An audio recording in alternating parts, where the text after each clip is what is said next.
Hello students. तो कैसे हो आप लोग।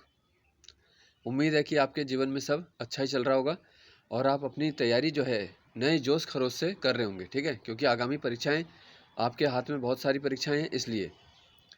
तो देखो, हिंदी जो है उसके बारे में थोड़ा आज मैं बात करूंगा।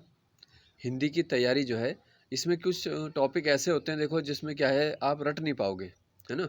जिसमें थोड़ा समझना होता है, जैसे व्याकरण संबंधी टॉपिक हैं, है ना। या आपका जो शब्दकोश है, शब्द ज्ञान है, शब्द भंडार है, तो उसको आपको समझना है। ठीक है, क्योंकि कई प्रश्न आयोग सीधे पूछ लेता है इसका अर्थ क्या है ना। तो या तो आपको उसके सारे पर्यायवाची मालूम है, तो आपका जितना, है ना, शब्दावली शब्दकोश मजबूत होगा उतना ही आप पता लगा पाओगे। ठीक है, तो एक तो व्याकरण वाला सेक्शन हो गया। दूसरा हो गया जैसे अलंकार है, इसमें भी आपको सीखना है कि भाई शब्दालंकार क्या है, अर्था क्या है, उपमेय क्या होता है, उपमान क्या होता है, वाचक शब्द क्या है, तो ये चीज़ें।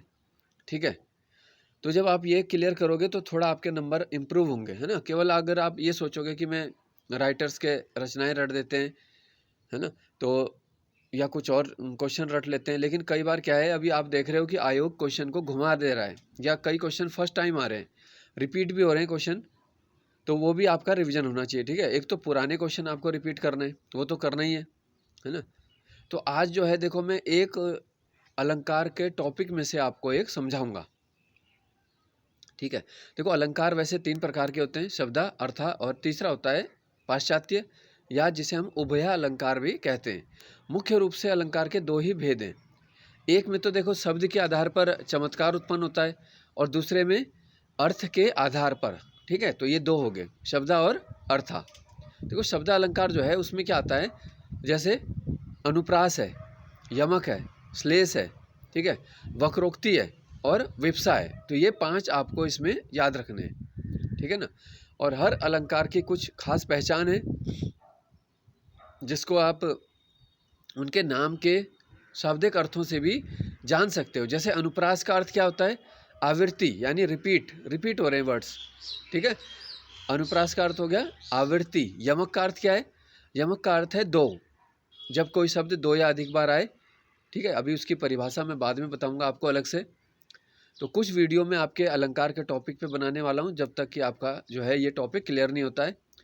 और अगर आपको इसमें कोई खास चीज़ समझ नहीं आती है, तो उस अलंकार का नाम या वो चीज़ आप कमेंट में लिख देना। ठीक है, तो हम बात कर रहे थे यमक अलंकार, इसका अर्थ होता है 2। फिर होता है श्लेष अलंकार, इसका अर्थ होता है चिपका हुआ। ठीक है, श्लेष अलंकार में अर्थ चिपके हुए होते हैं, शब्द तो एक बार आएगा लेकिन कई अर्थ उसमें चिपके हुए होंगे। नेक्स्ट होता है देखो वक्रोक्ति। अभी मैं केवल अर्थ बता रहा हूँ उनका, उसमें डीपली अलग से बताऊंगा। ठीक है, वक्रोक्ति का मतलब होता है टेढ़ा कथन, जैसे आप बोल रहे कुछ हो लेकिन उसका मीनिंग कुछ और निकले। ठीक है, वक्रोक्ति। वक्र का मतलब होता है टेढ़ा, उक्ति मतलब आपका कथन या बात। और जो 5वां अलंकार आता है इसमें, वो कौन सा है, वो है विप्सा। विप्सा का मतलब क्या होगा, विप्सा एक शब्द में होगा दोहराना। ठीक है, जब आप अपने मनोभावों को दर्शाने के लिए कुछ शब्दों का चयन करते हो, तो वो होता है विप्सा, है ना। जैसे बोलते हैं कि राम राम, इसके साथ कैसा हुआ, या बोलते हैं छी छी। ठीक है, तो जब आप अपनी मन की भावनाओं को दर्शाने के लिए इस प्रकार के शब्दों को रिपीट कर देते हो, तो वो विप्सा अलंकार होगा। ये सब जो है भेद थे शब्दालंकार के। ठीक है, 5। अब इसके अंदर जो डिटेल हम अगले वीडियो में पढ़ेंगे। ठीक है, अनुप्रास से लेके एक एक अलंकार आपका इसमें क्लियर होगा। ठीक है, धन्यवाद।